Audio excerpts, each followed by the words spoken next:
5 pillars of Islam. A declaration of faith. There is only one God. Prayer, fasting, zakah, hajj. God has created all human beings equal.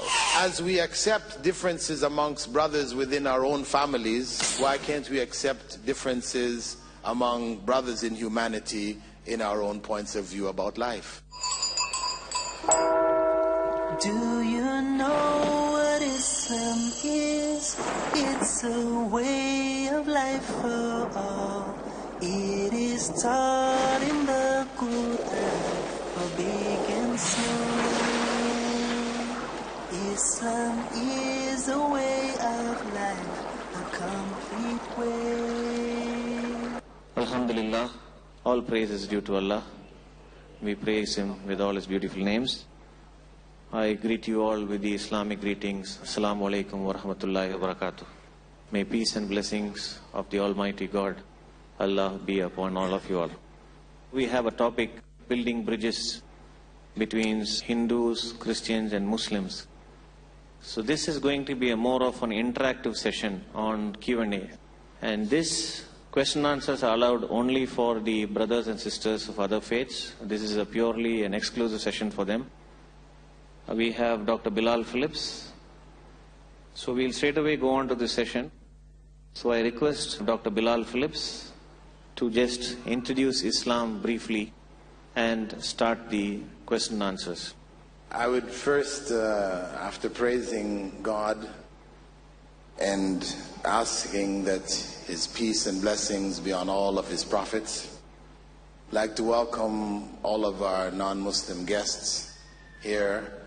And I appreciate your willingness to come and share your ideas with us. And that's what we're here for, to help you to understand why we do or why we say the things that we say as Muslims, and to improve relations with peoples of other faiths, because ultimately we are all trying to do what is good. We are all in favor of what is beneficial for the welfare of our communities, our societies. So we really should not be at odds with each other. We shouldn't have misunderstandings, especially in these days where communication, lines of communication are readily available. So that's what we are here to share with you. That Islam, if we look at its most basic foundations, what are known as the 5 pillars of Islam, that in one way or another, I'm sure you would all agree that they represent good principles for life. Whether it is the first of the pillars, which is a declaration of faith, that one be open with one's faith, not to hide it, to pretend, but to be real. This is what I believe, this is who I am. That is the first step for the Muslim. For a person to be a Muslim, he or she should openly declare their faith. Faith that there is only one God, which virtually all societies in the world agree that there really is only one God.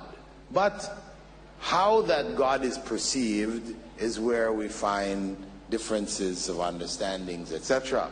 But the idea that there's ultimately one supreme being who governs all, this is shared by all societies around the world.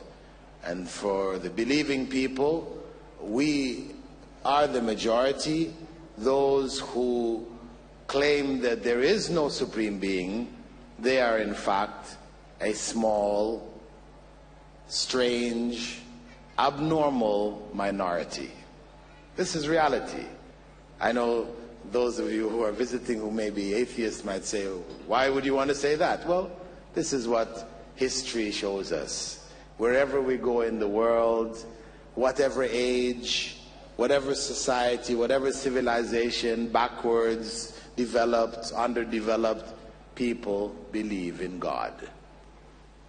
A minority you find around the world who say there is no God. So as believers, this is a common ground that we should share and help those who have lost their way to the state where they don't recognize that there is a God, help them to find their way back.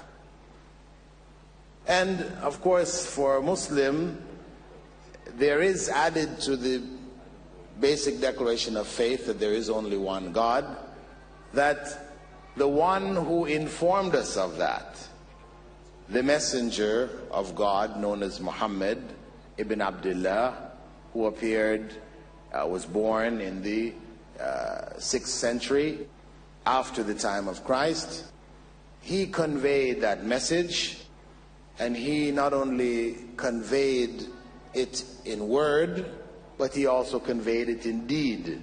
So a Muslim, when he or she declares their faith, they not only recognize the unity of God, that there is one God, ultimate God, but also that the messenger who brought this message is to be followed, meaning he represents the guide in life. He is the example of how we should live our lives. That's the first pillar of Islam. And I'm sure all religions have comparable guides. People depend on, commit themselves to believing that they are the example for them. So I'm sure any person who believes in God would say, yes, that is a reasonable principle.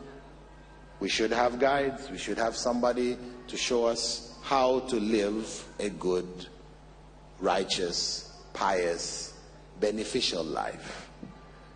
The second pillar of Islam, the prayer, praying 5 times a day. Well, some people might say, well, that's a lot. You know, how about once a week or a couple of times a week? That may be a little more. Well, of course, it's a choice.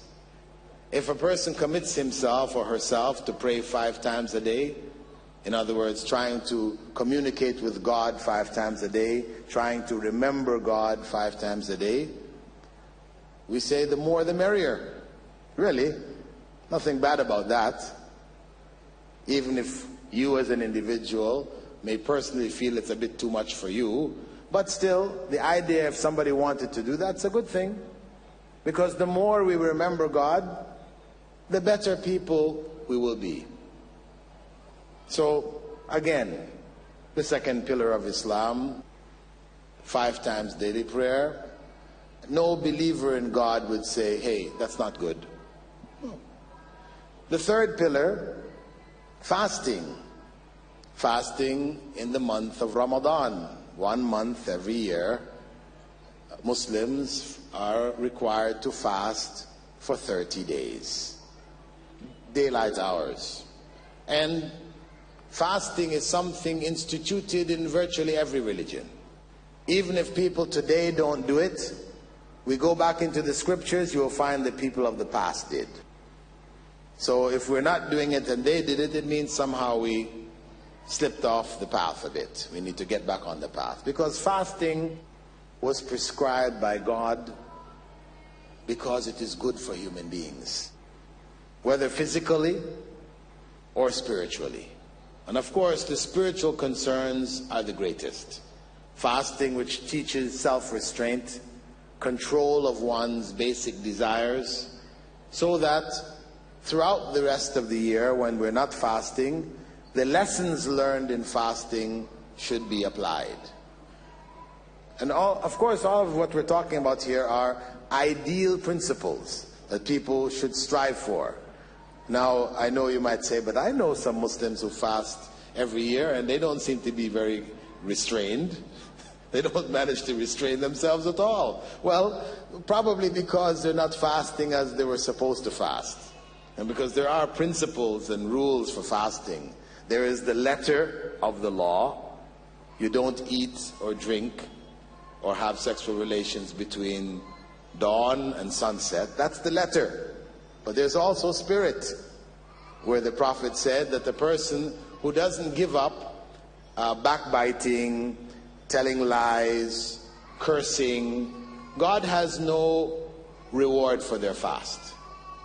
So a person may go through the physical requirements, but the spiritual requirements they're not taken care of. So naturally the fast doesn't have the required impact on the individual.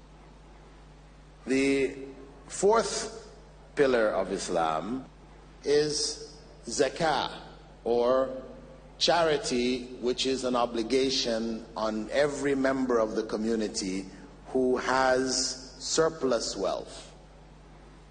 Everyone who has surplus wealth above a minimum is required to give 2.5% of it to the poor.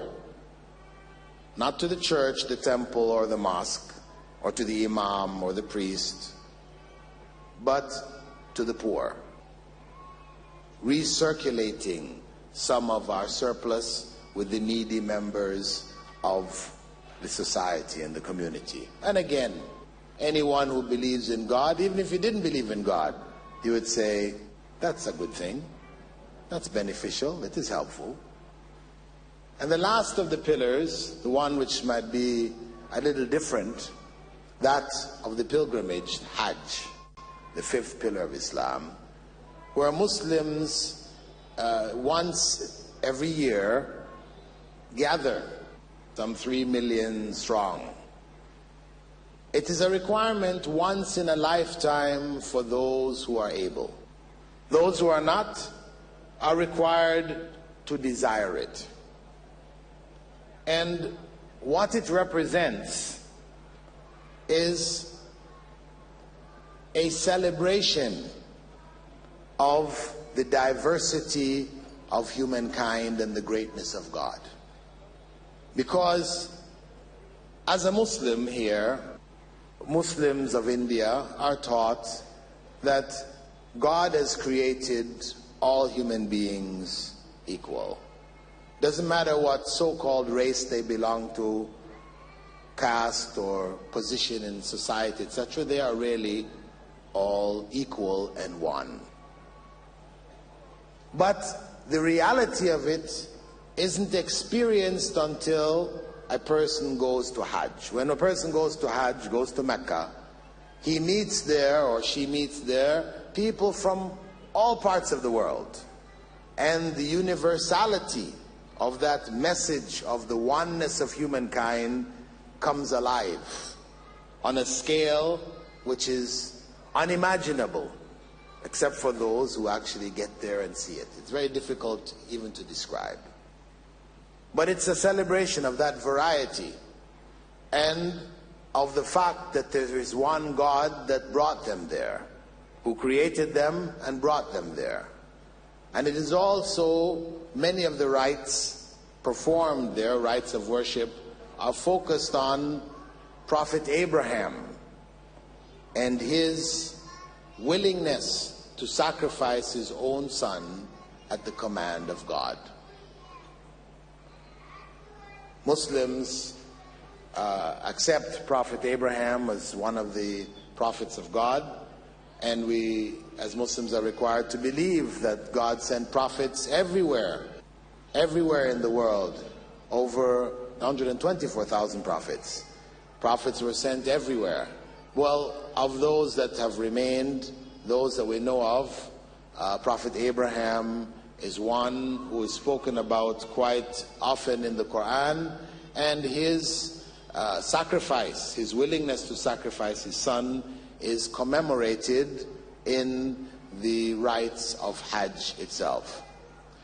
So the idea of people gathering to celebrate the unity of humankind and the oneness of God, and the need for human beings to be prepared to sacrifice themselves for the sake of God, meaning for the sake of what is good and what is right. We should be prepared to sacrifice anything which God has given us, because whatever we have belongs to God. Then again, even though the practice of pilgrimage may not be found in some religions, the concept itself is again a universal concept. So the basic pillars of Islam are pillars which are universally recognized, universally accepted, and that is what we have come to share here with you this afternoon. We'd like to share it with you, and any misunderstandings or anything which is not clear of these pillars or our practices, we are here to clarify them for you. And with that, I think now we will turn over the floor to you to share any issues or any points that you'd like clarified. And please do not feel shy. Know that whatever you say, we will take it in the spirit of understanding and attempt to get a clear understanding, a better understanding, and not one that you're trying to attack us or one that you're trying to hurt our feelings. So don't be shy to ask any question. Don't feel that any question is too embarrassing or whatever. This is our welcome to you to share with us anything you have. Thank you very much for being here, and we hope that you will share. Please. My name is Professor Selvarajan from Madras University. I received invitation from you. Thank you, sir. Yeah, he has given a beautiful account of the 5 pillars of the Islam. And because your Islam is in a different language, many people are not aware of it. Now I had a very good perception of what Islam and 5 pillars.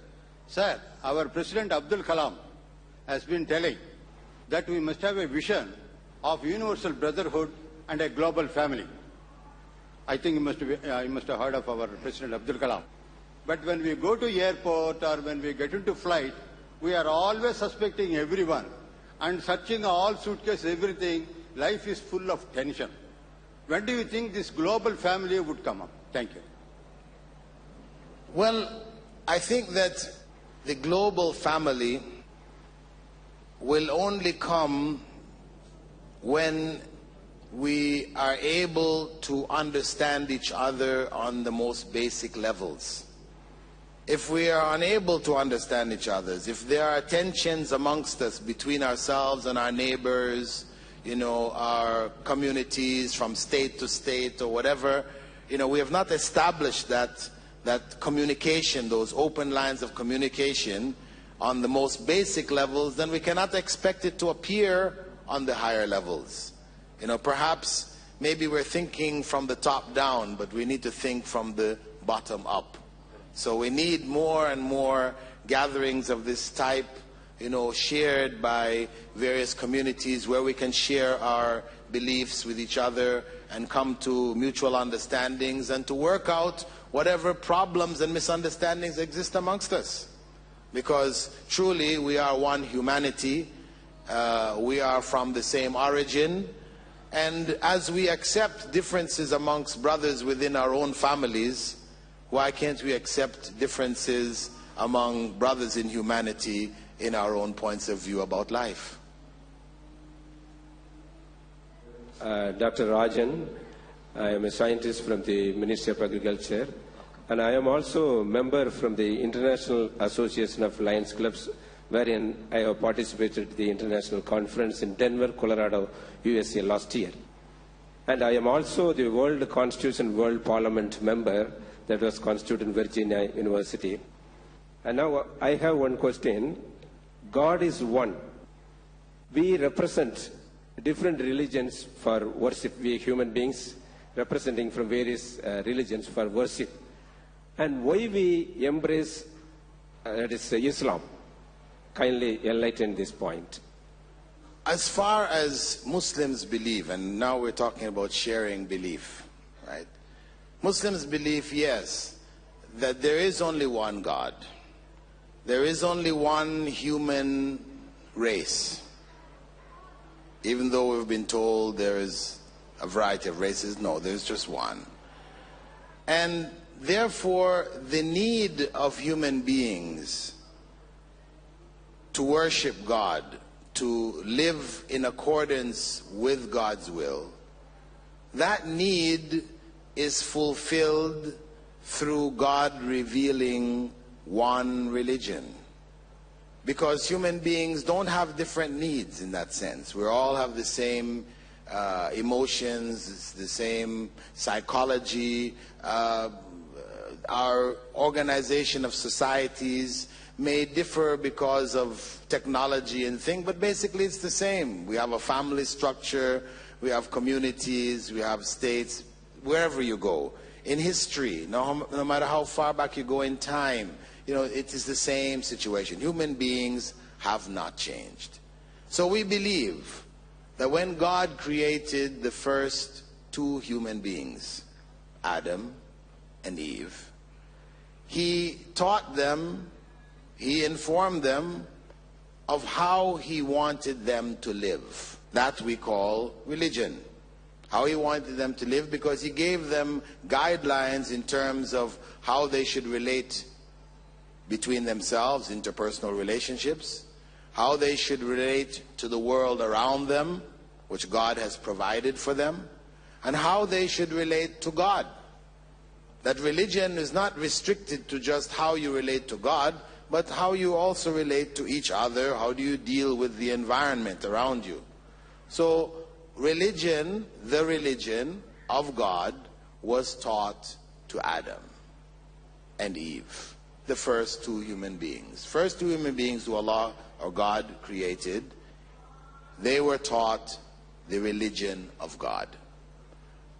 As time passed, people multiplied, people strayed away from that original religion, made changes, corrupted, added, and God sent messengers, prophets, to bring people back to that original religion. And as people spread to different parts of the world, of course the prophets were sent to the different parts of the world, always calling them back to that original religion.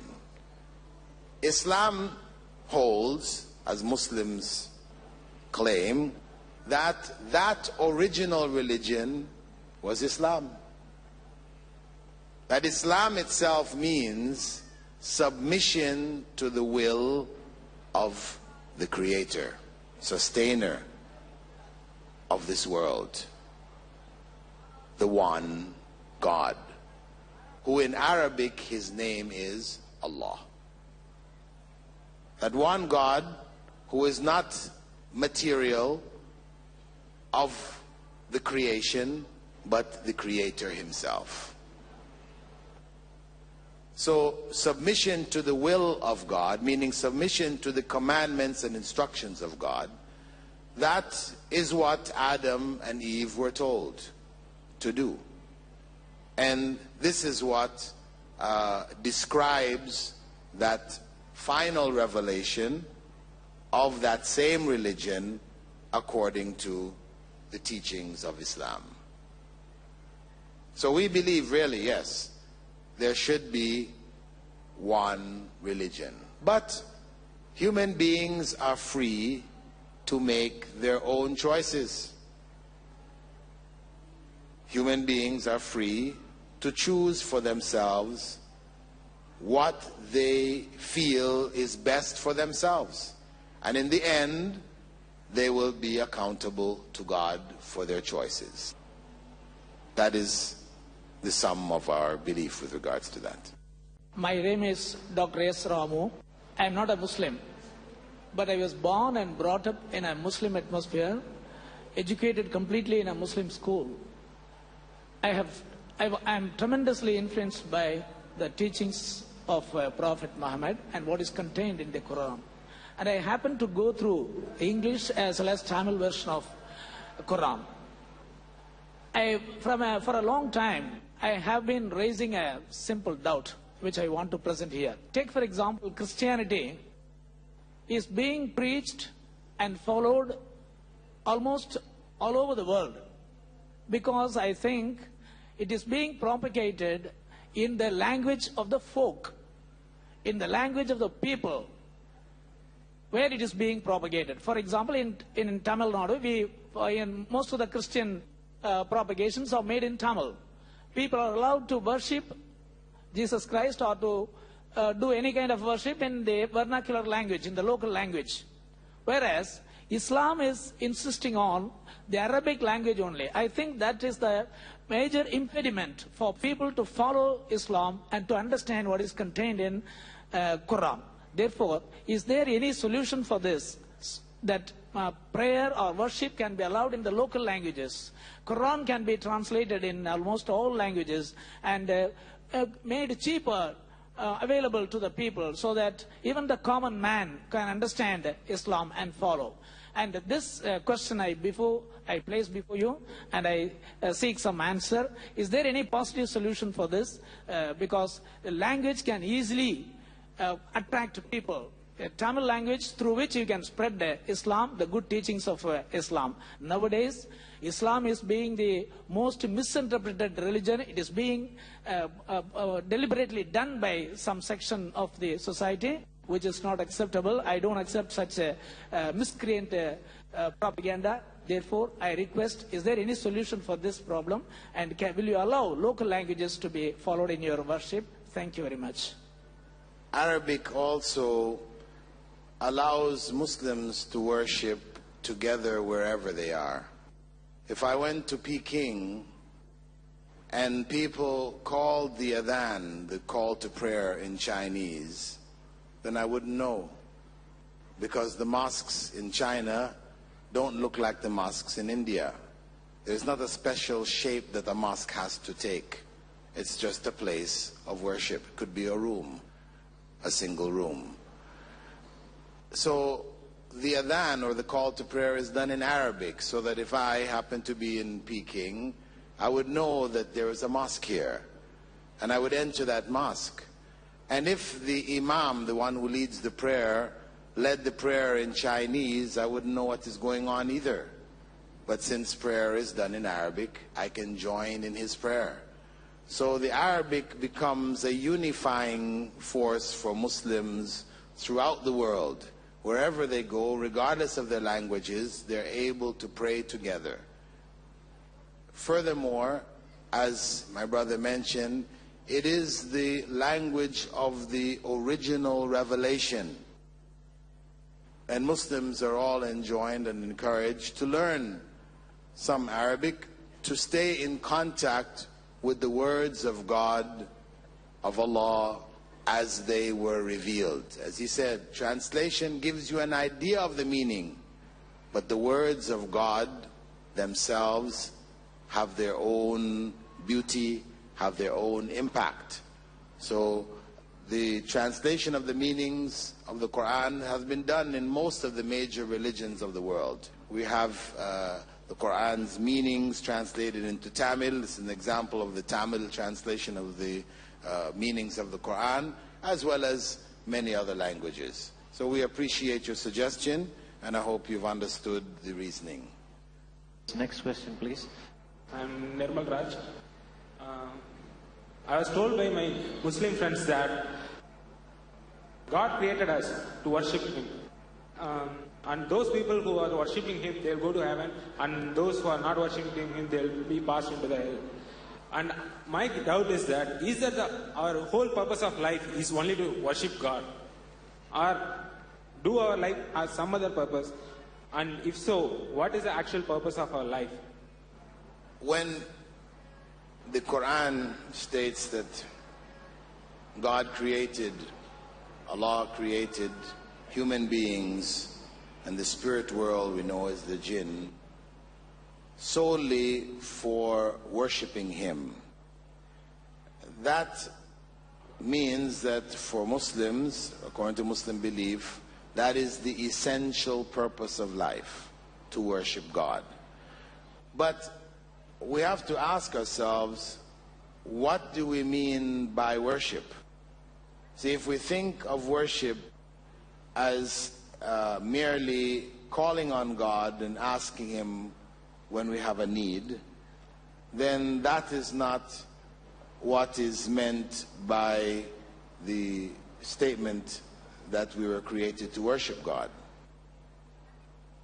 What is meant is that we live all of our lives in accordance with His will. In doing so, we are worshiping. So worship includes all aspects of life, from the time you get up in the morning, how you function, how you clean yourself, how you deal with your family, how you deal at work, in all aspects of your life, till you go to bed at night, when you go back to sleep. All of that becomes worship if you do it in accordance with what God has prescribed for you. So that way of life which God has prescribed, which transforms all of your acts into worship, that way of life brings out from the human being the best, makes him or her the best that he or she can be. So that's the idea, that is the goal behind it. So this life being, this world being a transition world, we believe that there is a greater life to come, the everlasting life. This life is a limited life. We're born at a certain point, we die at a certain point. So this is a transitional world. The state of our world to come depends on this life. Depends on us living this life in the way which God wanted us to live the life. If we do so, we earn the better life in the life to come. If we don't, then we lose that. So worship enables us to achieve the goal of this life, or the purpose of the life that we're living. Is that clear? You have a follow-up on it? Go ahead. I am satisfied with your answer. But one doubt is, what does He expect out of us? Why should He create such a test to us? The issue of what does He expect of us, that is the religion, that is the way of life which He has prescribed for us. That's what He expects of us, to live to our utmost potential in good and in goodness and in righteousness. That is what is expected of us. Why did He create us and expect that of us? He is the creator. Being the creator, He created. You don't ask the painter why you painted. In the same way, you don't ask the creator why he created. There's a point of questioning where we accept, well, this is one of the attributes of the one God who rules this world. He is the creator, and He created us. He chose this life for us because it was what was best for us. Those who follow His instructions and do what is required, then this life becomes, in fact, best for us. Those who follow a life of their own choice, enjoy here, disregard the instructions of God, then this life will be a source of torment for us in the next. My name is Ambalavana.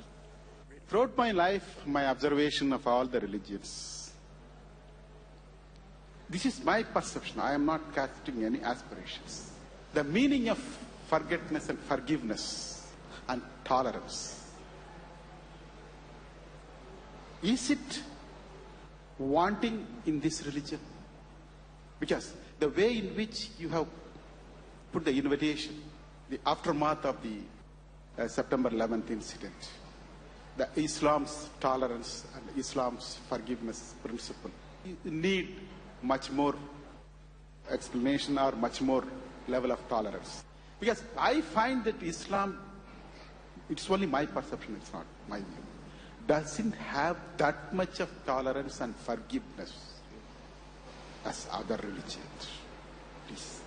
I would suggest that you read the life of the Prophet to see where tolerance and forgiveness is expressed, as the originator of the final message of Islam, to see how it is expressed there.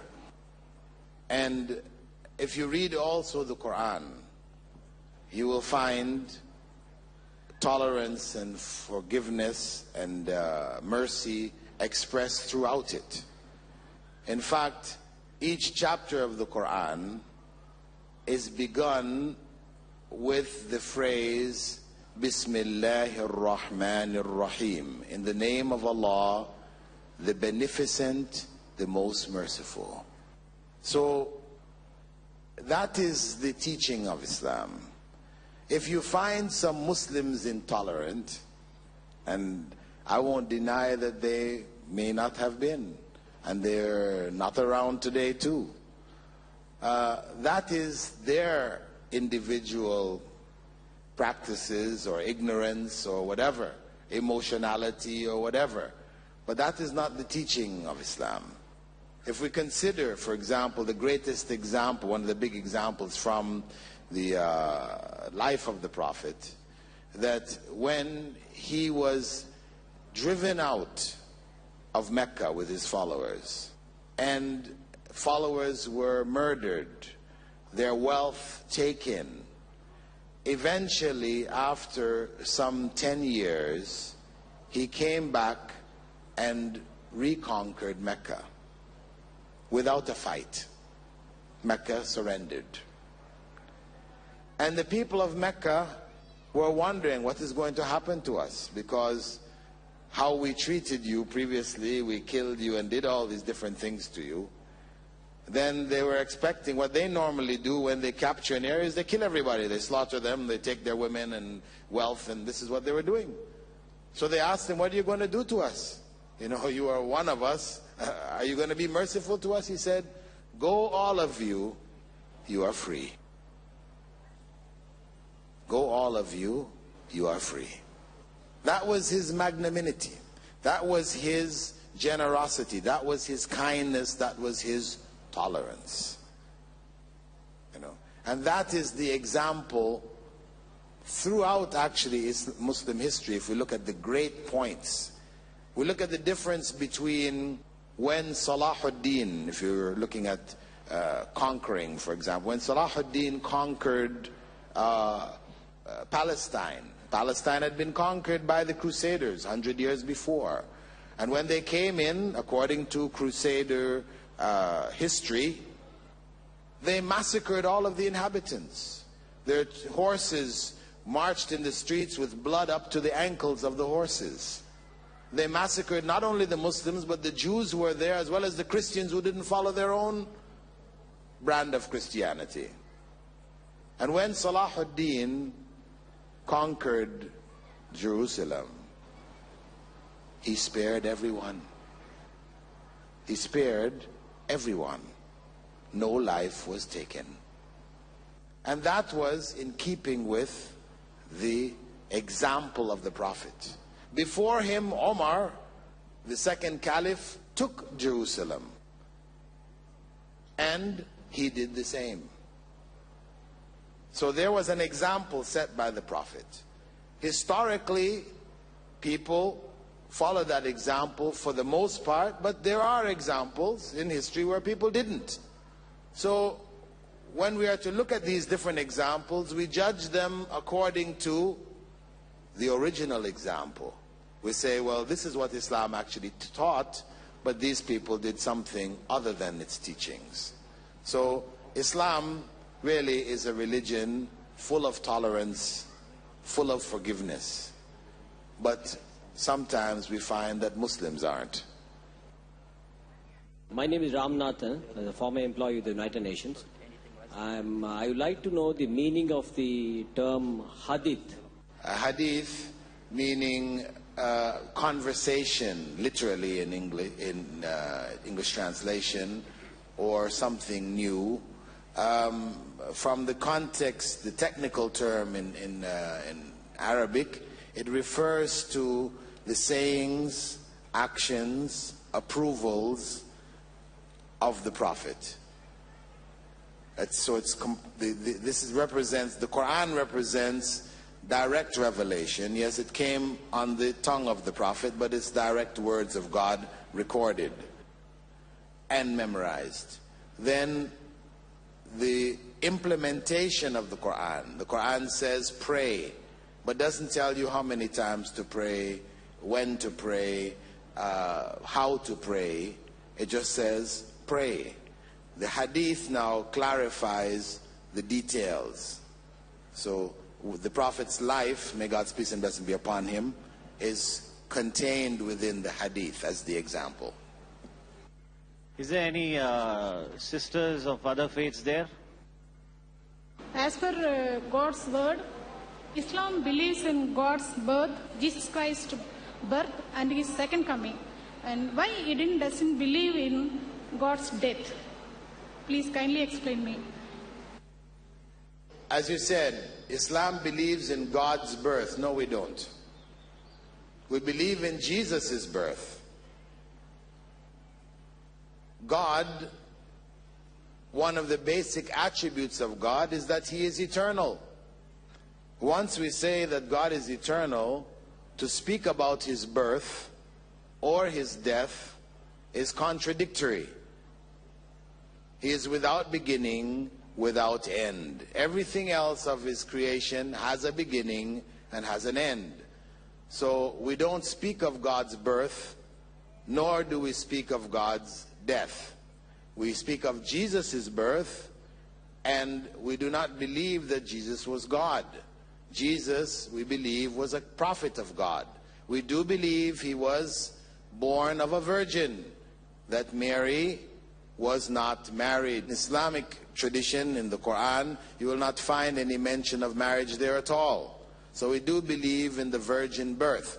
But the virgin birth was still, by the will of God, an act of creation of God, not proof that Jesus was God, because we believe Eve was born without a mother.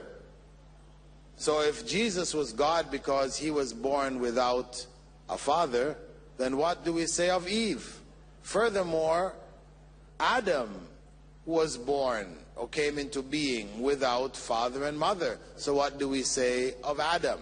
So we look at Jesus' birth, though miraculous, as being a part of the four modes of creation.